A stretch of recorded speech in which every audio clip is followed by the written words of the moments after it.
All right, welcome to The Explainer. Today, we're going to tackle a tiny little phrase that makes a huge difference in how natural you sound when you speak English. And that phrase is a bit. Let's break down how you can start using it with total confidence. Welcome to the Motorcar channel. You know, our goal here is always simple and super effective learning. So let's just get right to it. So have you ever heard someone use the phrase a bit and thought to yourself, wait, am I using that right? Is there some secret rule I don't know about? Well, don't worry. In the next few minutes, we're going to make sure you can use it perfectly. Okay, so first things first. What does a bit actually mean?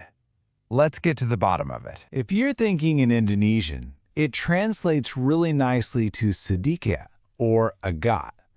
The key idea here is that it basically reduces the power of what you're saying. So instead of a really strong, intense statement, it just makes things a little gentler.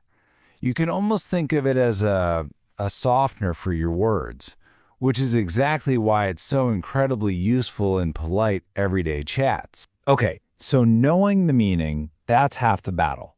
But now for the really important part, when is the right time to actually use it?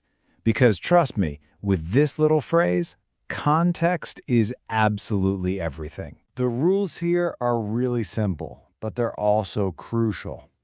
This is a phrase you want to use for casual chats with your friends. It's definitely not for, say, a formal report at work. And why is that? Well, its main job is to soften your feelings or your opinions, and that just makes you sound way more approachable and a little less direct. Look, theory is great, but seeing examples, that's where it really starts to click. So let's check out how this phrase works side by side in both Indonesian and English.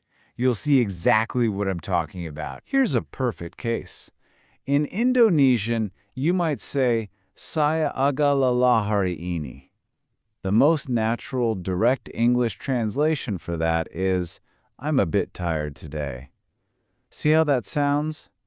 It's just softer, more casual than saying something like, "I am very tired."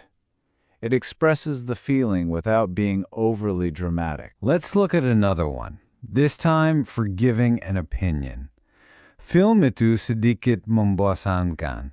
In English, the film was a bit boring. And again, using a bit just makes your opinion sound, well, gentler. It's so much less harsh than just saying the film was boring, right?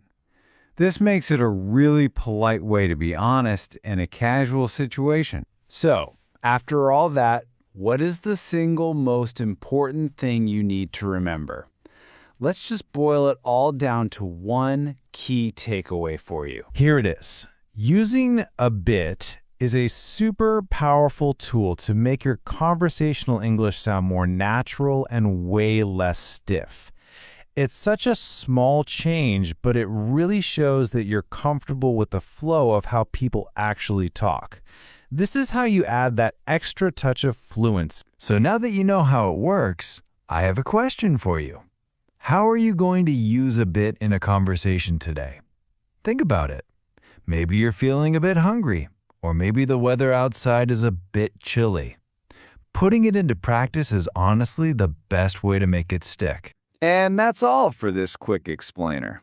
I really hope you found it helpful and that you're ready to start using a bit right away. Thanks so much for joining me. Thank you for watching this video. Hopefully useful. Don't forget to like and subscribe.